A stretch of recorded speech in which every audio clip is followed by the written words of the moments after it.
On camera. Today is Friday, February the 7th, 2020, and my name is Ed Woods. I'm a volunteer with the Atlanta History Center, and with me is Roger Soisset, volunteer for the Atlanta History Center, and Sue Verhoff, Director of Oral History and Genealogy at the Atlanta History Center.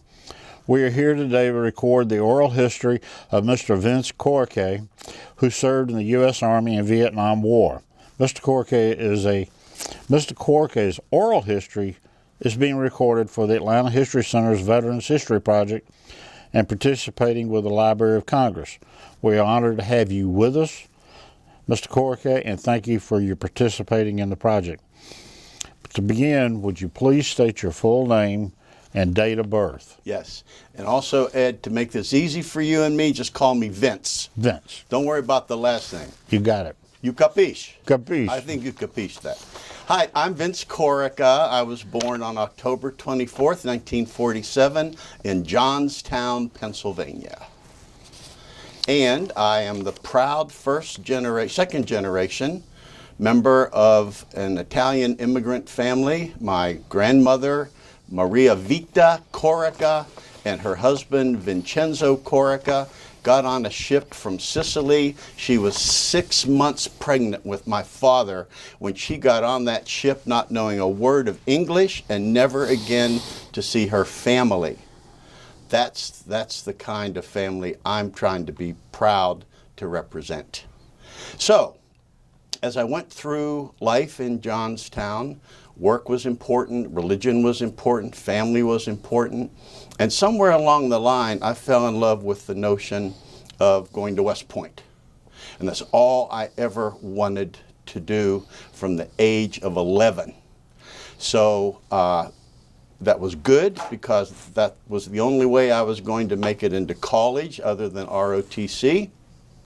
So I got myself 4 jobs at the same time in order to have enough money to date and buy the clothes that I thought I liked because college was covered. I didn't have to save for college. Sure enough, I got into West Point, entered in 1965, the 1st of July, 1965, and graduated on the 4th of June, 1969. As a second lieutenant in the field artillery, which was always the only branch I ever loved. West Pointers in those days were all men. I'm glad women are there now. I think it's wonderful, better than wonderful. I think it's extraordinary. And all the branches that we were offered were all combat arms branches. If you were going to be commissioned regular Army out of West Point, you were going to be in one of the 5 combat arms branches. The one which I fell in love with was field artillery, and my class rank enabled me to choose field artillery. So my Army career was on the way. My schooling from the Army was magnificent. I was able to go to 2 artillery officer schools before I deployed for Vietnam in 1971, so roughly 2 years. 2 artillery schools, airborne school, ranger school, and I was very proud of all of my qualifications and very confident I would be ready to lead men in battle. To top it all off, I got to have a 16-month tour with the 82nd Airborne Division as a artillery battery executive officer before I left for Vietnam, so now I also had experience leading troops and jumping out of airplanes and feeling very much like an officer. So off I went. I arrived in Vietnam around the 4th of July, 1971, and came home 11 months later around Memorial Day, 1972.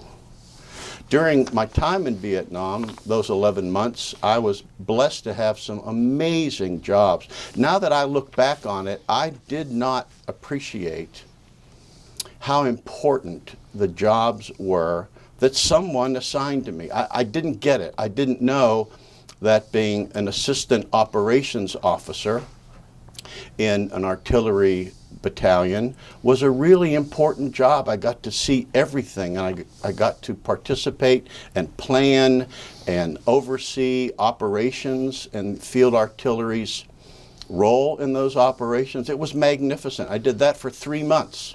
And then upon those 3 months being over, I got the best job an artillery captain could have, the best job. In fact, in the book,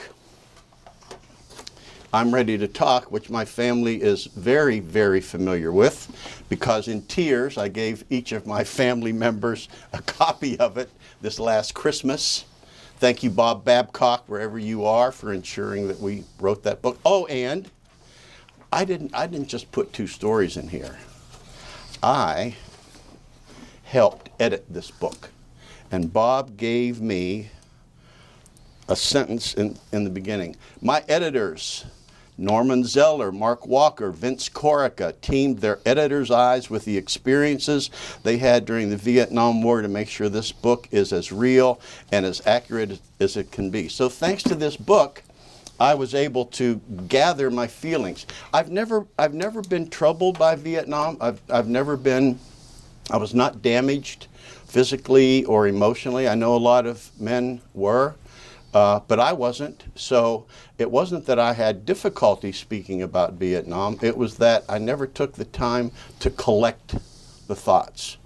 And upon doing that, caused me to reflect, to get back to my story, caused me to reflect on how fortunate I was to get the assignments I had. So 3 months as the Assistant Operations Officer, Assistant S3, in military terms. I then got the best job an artillery officer can have, and that is Artillery Air Mobile Liaison Officer. What does that mean? That means that every day for 4 months, I got into a Huey helicopter, UH-1H Huey helicopter, which looked very much like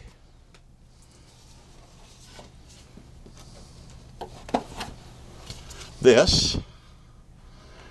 Every day I got into one of these in the back seat with an infantry lieutenant colonel named Charlie Hodges. If anyone who is watching this knows Charlie Hodges, I've tried to find him. His name is very common. I've tried to find him on social media, but I haven't had any luck. He was magnificent, and he taught me everything that I needed to know about doing that job. He let us call him Charlie. Charlie was the lieutenant colonel battalion commander of infantry who every day and sometimes at night was inserted into hostile jungle landing zones. My job in sitting in the back seat with Lieutenant Colonel Charlie Hodges was to, first of all, prepare the landing zone, which we did with great precision, and then second, for us to stay on station in the event those brave men down below got into contact with the enemy. And Charlie was a gigantic guy. We couldn't even imagine how he could unfold that giant body of his into the back seat of that Huey helicopter, but he did. And he called them his boys. And he called me his artillery shadow, because my tent was next to his. If we were bounced at night because his boys were in contact with the enemy, I was right behind him. And in calling me his artillery shadow, he said, "I want you to protect my boys." What an amazing time that was for me. I had unlimited access to a number of different Army, and for that matter, Navy and Air Force fire support devices. We had helicopter gunships, the Cobra gunship. Back in those days, we called them snakes. Cobras are no longer the Army's primary helicopter gunship, but they were magnificent. And it was great to be able to call on them, call on 105 millimeter artillery weapons, call on 155 millimeter artillery weapons. Anything that I needed to call on, I could access. We wore our helmets. We wore our helicopter communications helmets. Charlie was on his infantry network, his net. I was on my artillery net, and he would be speaking to the troops on the ground or speaking back to the Brigade Tactical Operations Center or the Battalion Tactical Operations Center, and I would be following along on my artillery net, making sure that I knew every minute roughly where we were, because if things got bad on the ground, the artillery forward observer who was assigned to the infantry company and I were responsible for knowing the location. Question. Where in Vietnam were you? Yes.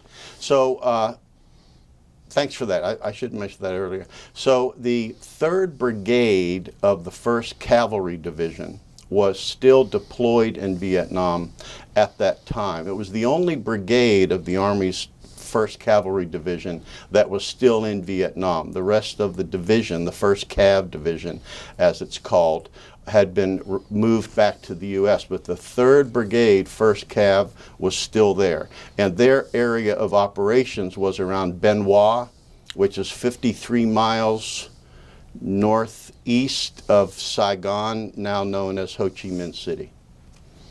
So, good? Okay, thank you. You were in south. Yes, thanks. Yes, 3 Corps. I think we never referred to it as 3 Corps, but in other words, we never said we're in 3 Corps. We never said that. We always talked about the Bien Hoa AO, or area of operations. I later learned, I think it was 3 Corps, yes. Or Long Con Province.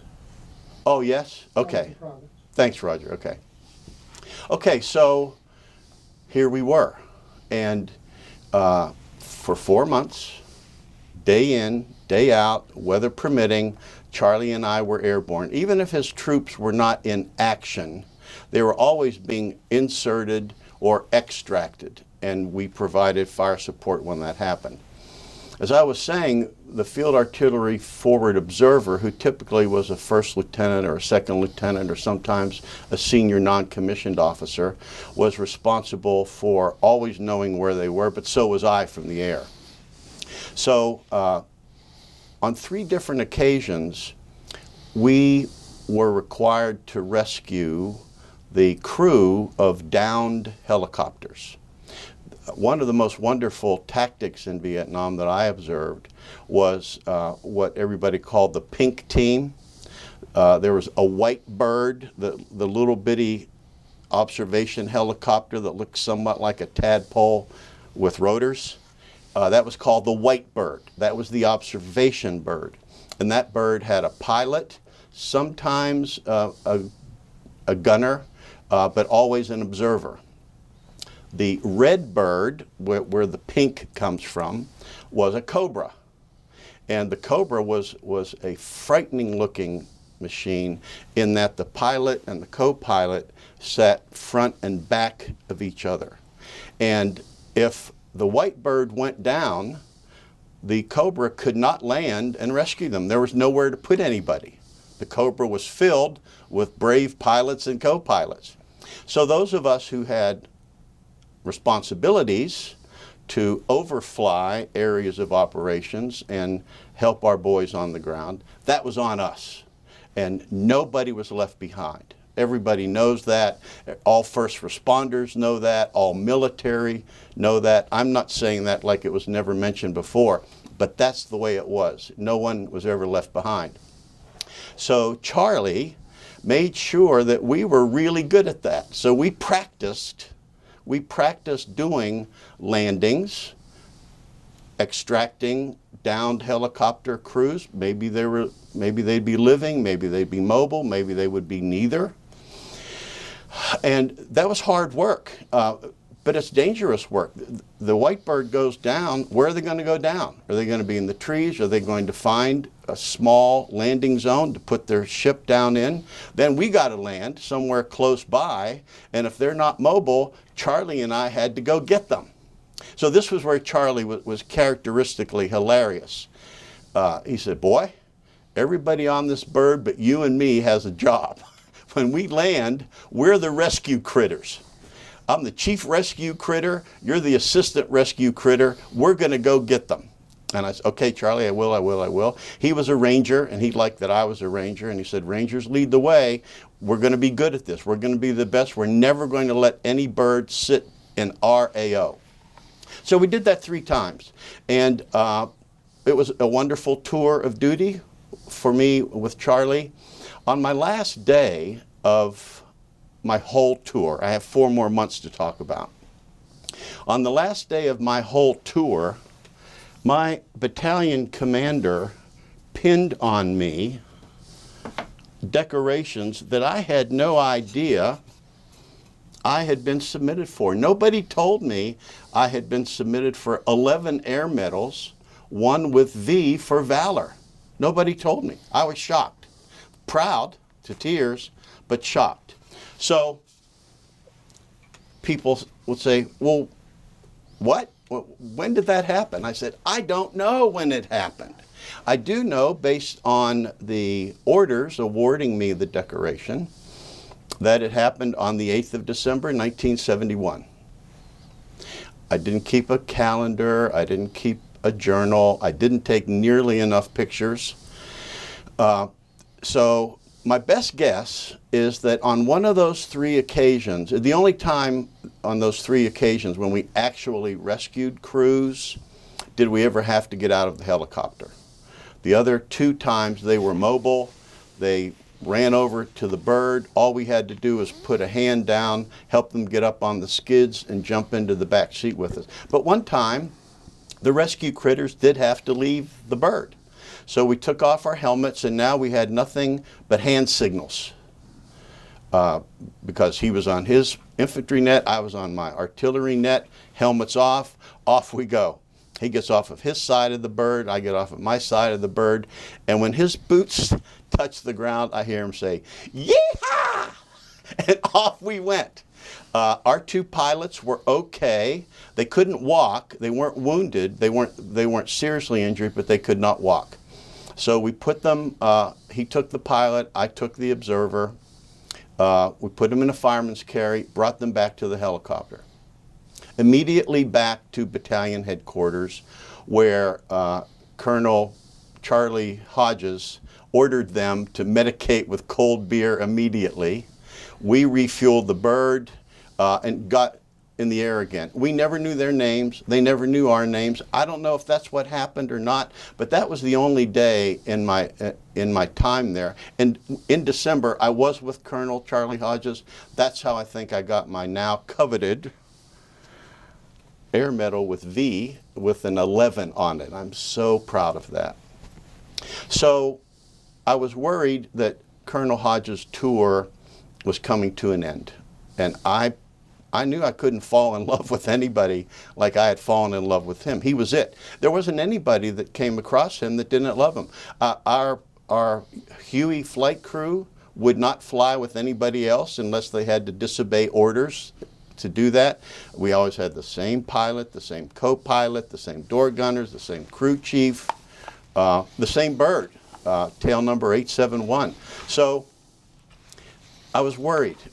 My tour still had 4 months to go. He was getting short. He only had a few weeks left. On the day that he was scheduled to leave his job as battalion commander and return to the States, he said, "I have a surprise for you. You're not going to have to fly with anybody else." And I thought, yeah, but I like this job. And he said, "I've gotten you a battery command." Whoa. His last day as the battalion commander of the Gary Owen Battalion was my first day as the battery commander of Bravo Battery, 1st of the 21st Artillery. This sign was painted by one of the senior non-commissioned officers in my battery on the day that I shipped out of country. And what an amazing talent he had. Here we have the 1st Cav Division symbol. Here we have the Artillery Battalion Division symbol. This is a picture of our M102 105 millimeter howitzer. FSB stands for Fire Support Base. Grunt, which normally sounds like an insult, was a term of love that one infantry person would call the other infantry people. They loved being called grunts. And this was Fire Base Grunt 2 because it was the second fire base named Grunt. I always said, I'd rather be Fire Support Base Grunt Junior, but if you want to go to, I'm okay with that. So now, Charlie put me in a battery, which normally people would say is the best job for an artillery officer, and it is, except in time of war. In time of war, being in the job that I was in with Charlie Hodges was like being a field artillery gunslinger.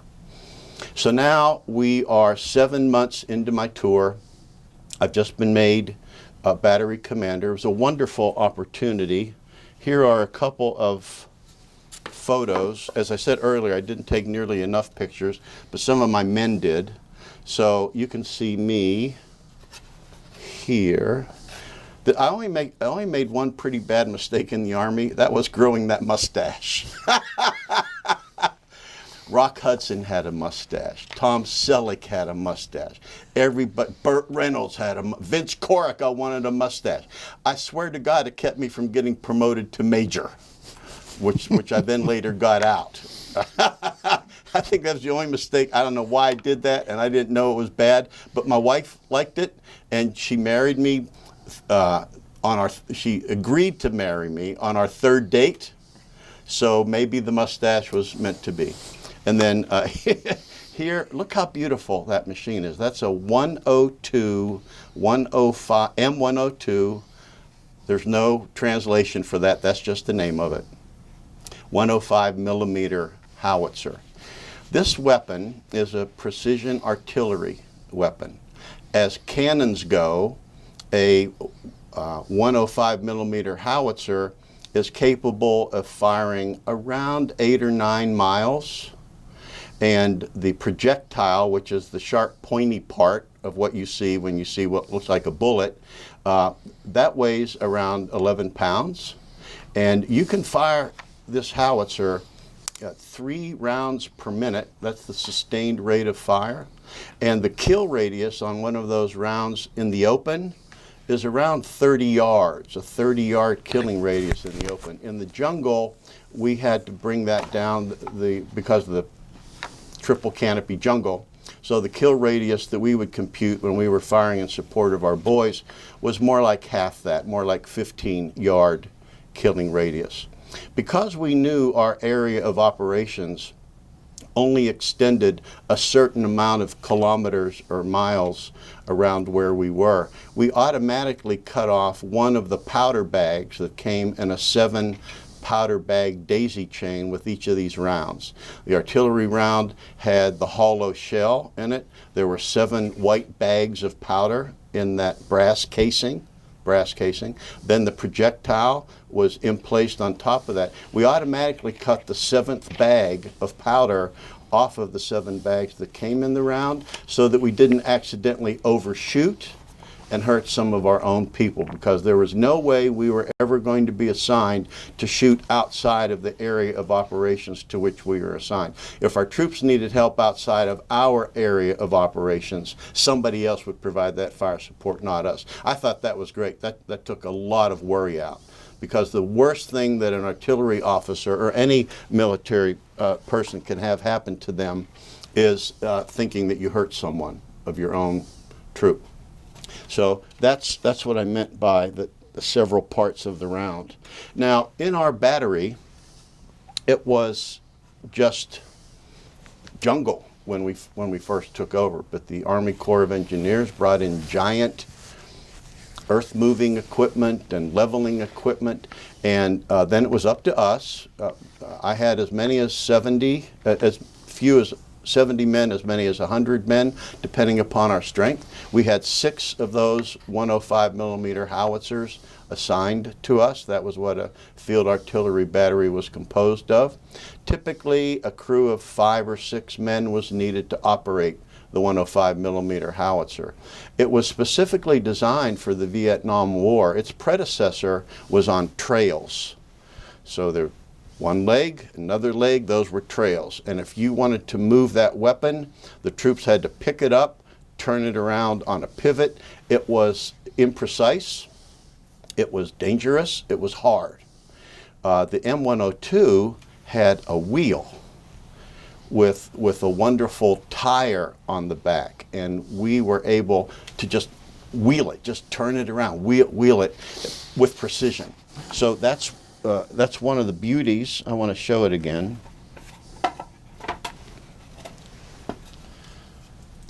you can see here that there are no trails here. You can see where it basically comes into rather like a horseshoe. Okay, so there we were fighting day and night, and I as the battery commander. As time went on, after I left Vietnam, I'll come back to Vietnam in a minute. As time went on after I left Vietnam, I began to feel the need to create a recurringly useful summary of what it felt like to support infantry in Vietnam. Not bragging about what we did as artillery, although we were proud of that, but what it felt like to be in charge of men and equipment that were in support of our troops. So that was growing in me after I came home. What was growing in me and I'll get back to that, what was growing in me while I was there, that our battery location was not going to be ever junky. It was going to be a place where my troops, a few of whom were draftees, a few of whom were regular Army, heavily diverse, wonderfully diverse. There wasn't a day we didn't pound more sandbags. There wasn't a day we didn't rake the surrounding area. You can see here at the top that we're still, at this point in this fire mission, we're still not quite finished. And our mantra was, you're never finished improving your artillery position. We were in this position roughly 4 months, as I said earlier. It could have been 4 weeks. It could have been 4 days. When you implant your artillery pieces, you begin to improve your position. So there wasn't a day when my men and I weren't busy improving the position. Why do I make such a big deal of that? Drugs were a big thing in Vietnam. Morale was a big thing in Vietnam. We got to fire a lot. We had a lot of ammunition, and we got to do live fire in support of the infantry troops. We also got to do practice fire in support of our own position. When we weren't firing, I noticed that the men were kind of low on energy. So I spoke with the non-commissioned officers, and they said, let's fill sandbags, baby. Let's fill. So that's what we did. And our morale was excellent. I know there had to be some drug problems there, but I never saw them. And the one pledge I made to the men in my battery on the first day, and I said it to them as I left on the last day, was, everybody goes home. Everybody goes home. And if you want to go home, you don't get to use drugs on my fire base. Anybody that is seen using drugs, I'm going to ship you out of here because you're going to do something that's going to get somebody killed that doesn't deserve to die. Anybody doesn't want to live by those rules, raise your hand. The first sergeant will transfer you immediately. A couple guys raised their hands. We let them go. So from that point on, we improved our position every day. We fired every day and every night. We were proud of each other. We didn't see color or ethnic origin. All we saw was the mission. And therefore, what I did, this is a close-up. You notice that much like Sean Connery, I also didn't believe in shaving my chest in those days. When I first went to West Point and we would do physical education out on the parade field with shirts off, the upperclassman who was leading a number of different calisthenics, but what I remember most of all was jumping jacks. He got off of his stand and he yelled back at me, "You man, take off your sweater." I didn't get it at first. When I did, I started to laugh, and that guy was my friend all 4 years I was there. So what I have here for you is the recurring written opinion of what it felt like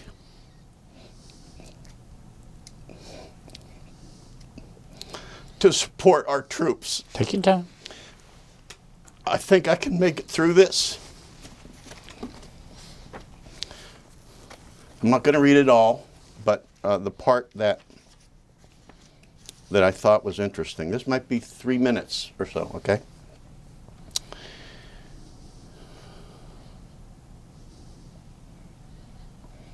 I was the commander of the fire base and the artillery battery. Why do I make that distinction? Because that meant I was accountable not only for the artillery pieces and the men, equipment, and ammunition required to safely and accurately fire those pieces. I also owned the security of the fire base. Did we have enough concertina wire around our perimeter? Did we have enough sensors in the surrounding jungle to warn us of person-sized weight traversing an area? Were our earthen berms high enough? Did we have enough claymore mines in place? Were they aimed correctly? Did we have interlocking fields of fire from our M60 machine gun placements? What about our mutual fire support plans with our sister batteries? Did we have enough sandbags protecting our ammo, our hooches, which is what we called our tents, our shelters, and our howitzer positions? What about my men and drugs? How would I really know if they were 100% ready to operate when needed? Were we properly maintaining our howitzers? How fast could we shift to manual fire direction processes if our new field artillery digital automatic computer fire direction equipment went down? Every single piece of equipment, including our individual weapons, were they clean? Were they reliable? What about our food supplies, our water? I was never worried about those things. I thought about them, but I had surrounded myself with terrific lieutenants, NCOs, and enlisted soldiers. I was certain that I was not alone in the commitment I made on my first day that everyone goes home healthy. I still remember many names of this posse of mine. 50 years later, I've taken a few dozen photos of our fire base and my soldiers, but I should have taken so many more. For the last few Veterans Days, I have posted the same content in Facebook. I'm going to end this story with that post. This post is about emotions, what it felt like to support our intrepid infantry troops. Here it is. During my time in Vietnam, I had the honor of commanding a field artillery battery. The spectacular men in my battery and I fired our 105 millimeter howitzers day and night in support of our magnificent U.S. Army infantry brothers in the 3rd Brigade of the renowned U.S. Army 1st Cavalry Division. We protected and aided our incredibly courageous brothers as the helicopter inserted into dangerous, hostile jungle landing zones. We put steel on the target before every helicopter-borne air mobile assault to make those landing zones safer for our troops. We put steel on the target when our brothers reported enemy movement near their positions or as they advanced on the enemy. We put steel on the target when our brothers engaged the enemy in close combat. We were accountable for keeping our brothers safe.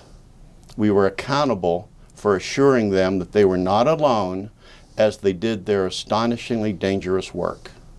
We were accountable. We knew it. We felt it. We never let our guard down, ever. We hooped and hollered and wept like babies when our brothers radioed their thanks back to us for getting them out of the shit. My men and I were in the middle of the jungle ourselves on our fire base. So we too were in harm's way. We never forgot that. We improved our positions and readied our ammunition every minute when we weren't firing for our brothers.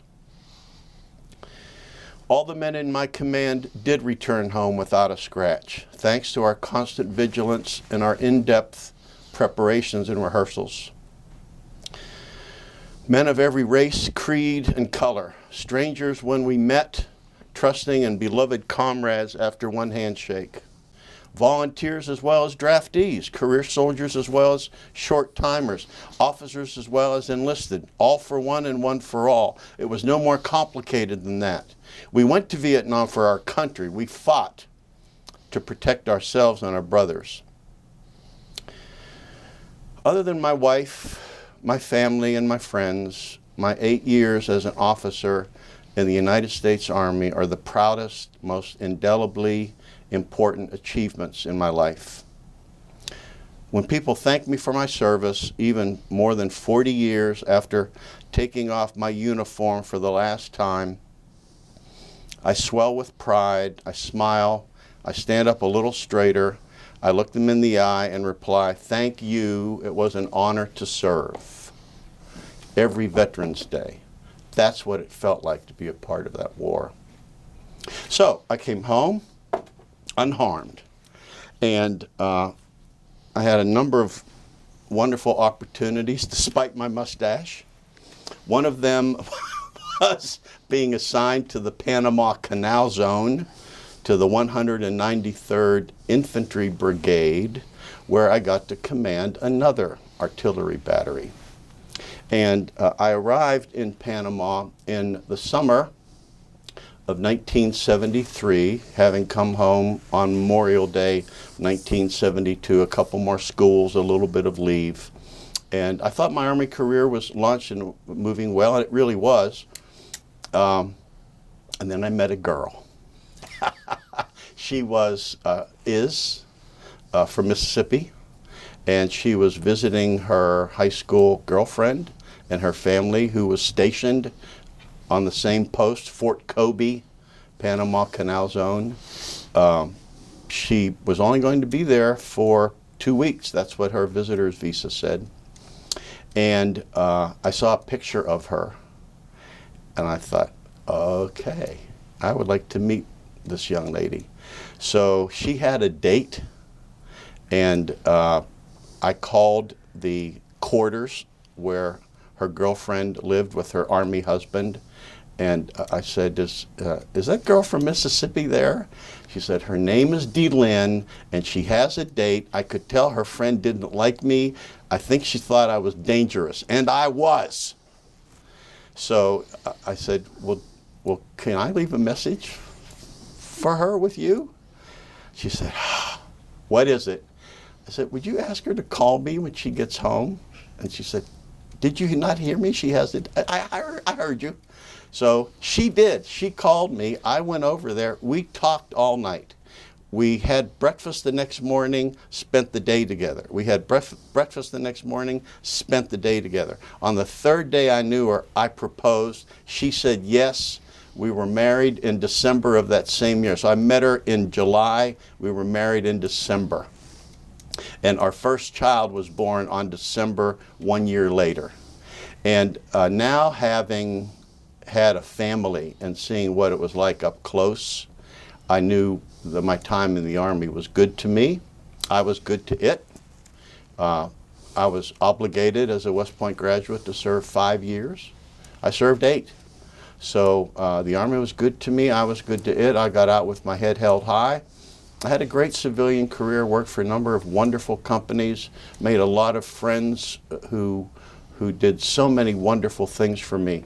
But other than my family and my friends and my 10.5 grandchildren, grandchild number 11, baby Blackburn number 4, is due on February 21st. Other than my family, those years in the Army were the most important thing I've ever done in my life. That's my story. I'm sticking to it. As you should. Let me ask you this. You left a lot of veterans that went to Vietnam,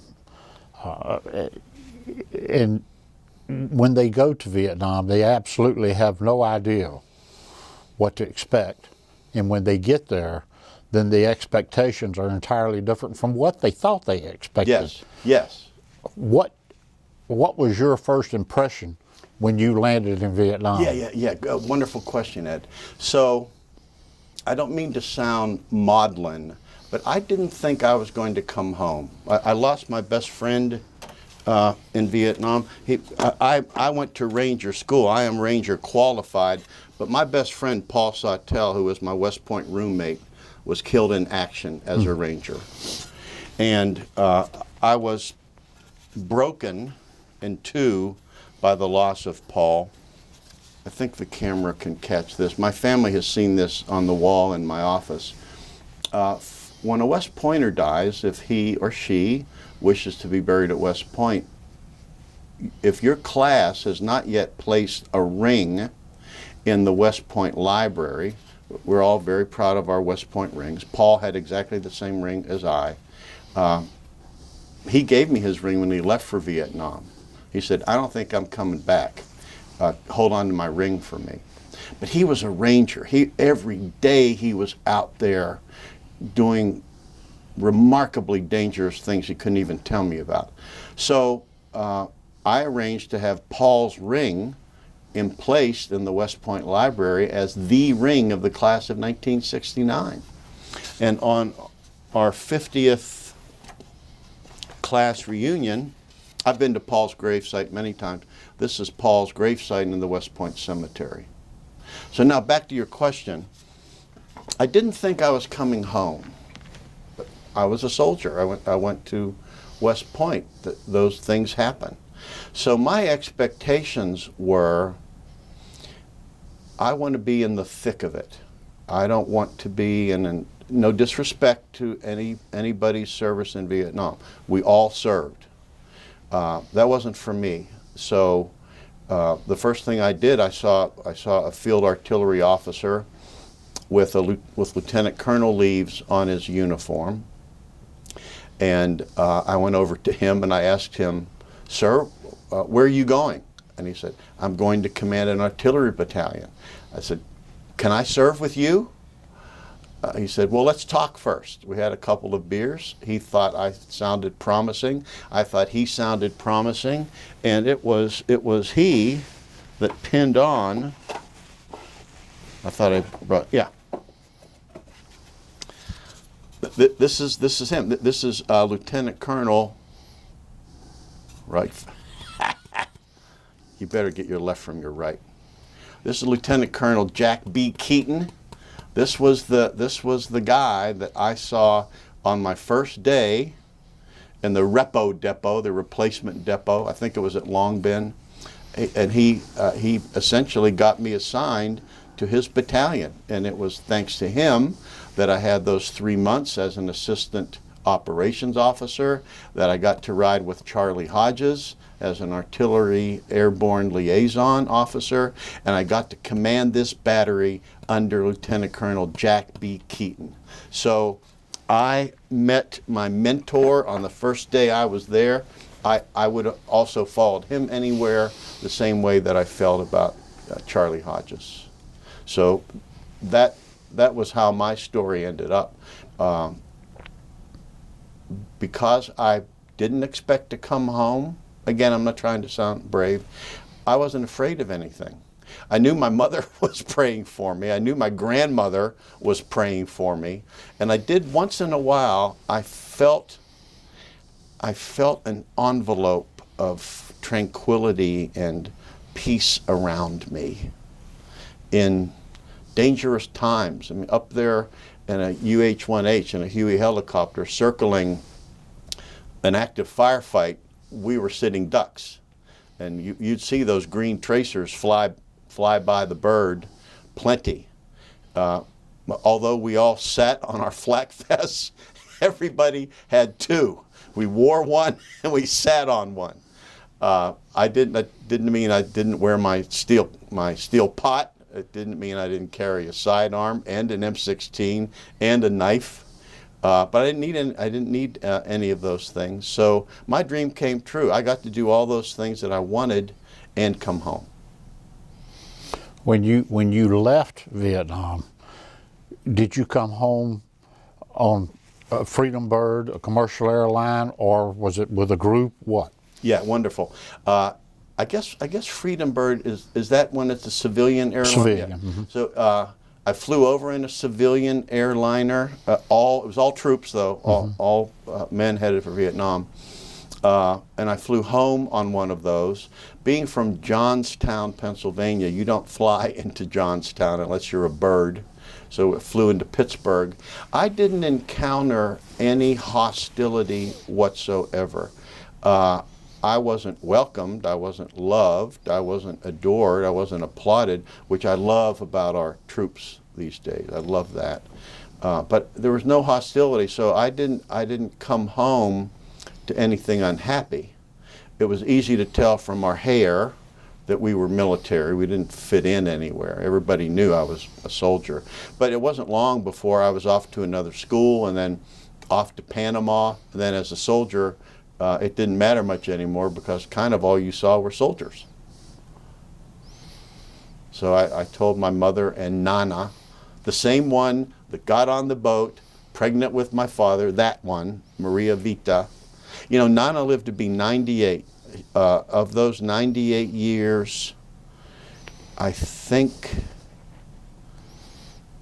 I'm going to say 80 of them were spent in America. She never learned English. Vince, how are you doing? Come talk to your Nana. I love Nana. I said, Nana, thank you for bringing me home. I love your face.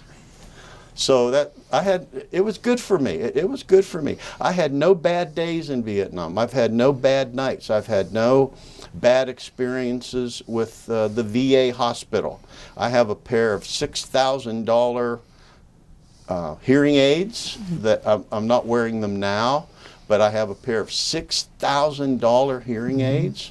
I've had terrific medical care, terrific everything with the VA. I look back at that day when I was just a kid thinking, I want to go to West Point, and I thought, everything that I've built, everything I've won, everything I've lost, was kind of set in action that day. And one day, in my business career, I was at a small meeting, and Mark Walker was there. Mark Walker is a pillar of the Atlanta Vietnam Veterans Business Association.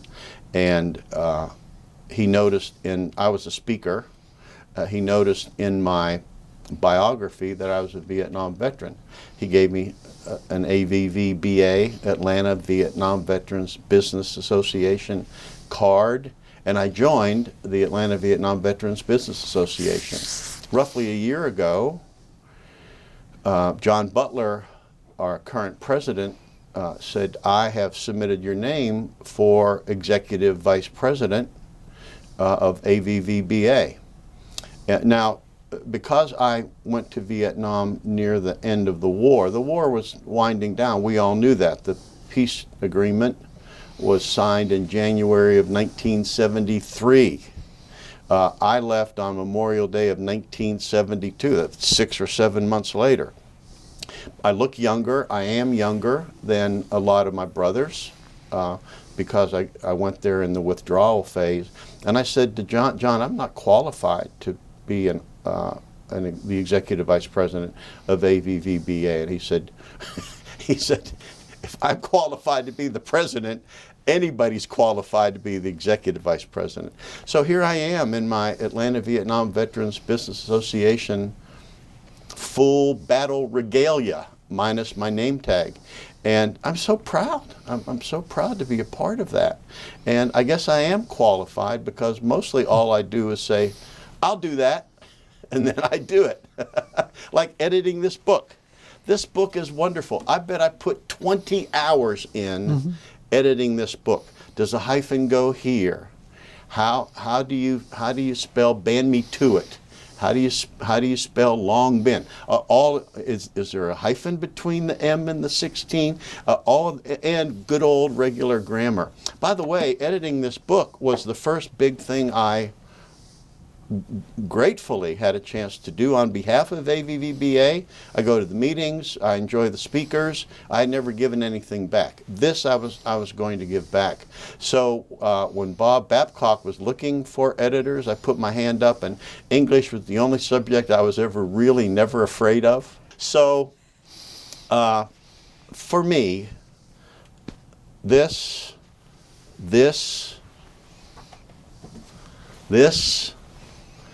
even this, I feel like all of this was a part of what I was meant to do and meant to be, and I'm just so grateful for all of it. suffered some losses, but also some giant gifts. Amazing to me. I appreciate your story. Sue, Roger, do either one of you have questions? Nothing that really rises to the level of the discourse here. It's really been an honor listening to you, sir. Thanks, and, Roger. Having been a grant who relied on what you guys did, I certainly appreciate it. Thank you. I have just a couple things. If you had to pick one clear memory, your clearest memory of time spent in Vietnam, what would that be? Huh.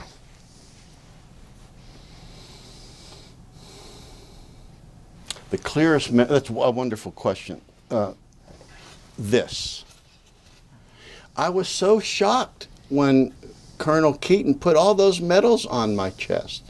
What this was, by the way, was a change of command ceremony. I was welcoming in actually one of my West Point classmates who was going to take over the battery. I didn't get to serve my full 12 months because of the stand down. Early outs were being issued. And I didn't think about volunteering to stay another month. I felt like I was meant to take that battery in the Panama Canal Zone, which I knew was going to be my next assignment. This was the day I remember the most, Sue, because I didn't expect all of those decorations. I was stunned, and to some extent still am, because I don't know what I did to earn that V, but I'm pretty sure I did. So that was the day. And one last question. You've got one picture at least over there that you haven't showed us yet. You've got some children and grandchildren. Oh, yes. Okay, so I mentioned that other than my family, my wife, my children, my grandchildren, that my time in the Army was my most indelible, important accomplishment. In the latest picture that our family took, there were only 10 grandchildren. But on July of 2019, this grandchild was born. This is Vincent Anthony Leake. Vincent Anthony Leake. My middle name is not Anthony, it's Charles. But we had a son, my wife and I had a son who died as an infant. Breaks my heart every day. But his name was Anthony. So my daughter named this beautiful boy after me and her brother that didn't live. But it was fun because my daughter's really funny. She knows how proud I was of my name. This is Vincenzo Corica. This was the guy that got Maria pregnant back in 1920. And I was always proud of him. They lived just off of our backyard. Always called him Dad. Vincenzo 88, born in 1888. So when Camille named Vincent Anthony, she got these two. I got it now. I know which hand to use now. She got these two T-shirts made. So the T-shirt that I'm wearing says, "Yo, I'm Vincent." The T-shirt that baby Vincent is wearing says, "Yo, I'm Vincent too. Yo, I'm Vincent too." So this is the three Vinnies right here. This is the three Vinnies. Thanks for making me cry, Sue. Fantastic. Well, Vinny, I have to thank you on behalf of the Atlanta Vietnam Veterans Business Association and the Atlanta History Center, and quite honestly, the Library of Congress, and I know it'll eventually get there. And but your story is quite remarkable, and I'm in that book too, along with my wife, and so I sit back and look at it. I edited that, Ed. It's wonderful, and your wife's contribution. Yes, that's how I know you. Those memories, and you're absolutely correct. Those are important. It is equally as important as what you're doing today. Yes. And I appreciate what you're doing. I wish we could get more people in here to do what we're doing. And that's one reason why I volunteered to do this, so we could do this. Is there anything else that you want to say? This is your time before we close. I feel, no, thank you all for the warm-up. You made me feel very relaxed when we started. I cried way less than I thought I would. That's because you all relaxed me. I feel cathartic that talking to people that I know love me back over something that I know you understand and, more importantly, appreciate. It doesn't get any better than that. And I did rehearse and try to decide which things would come first and how I would end. And I feel good about how I visualized myself doing this in comparison to how I did do it. So I think I should stop now while I'm ahead. Again, we appreciate it. Thank you very much. Thank you for your service, and welcome home. It was an honor to serve.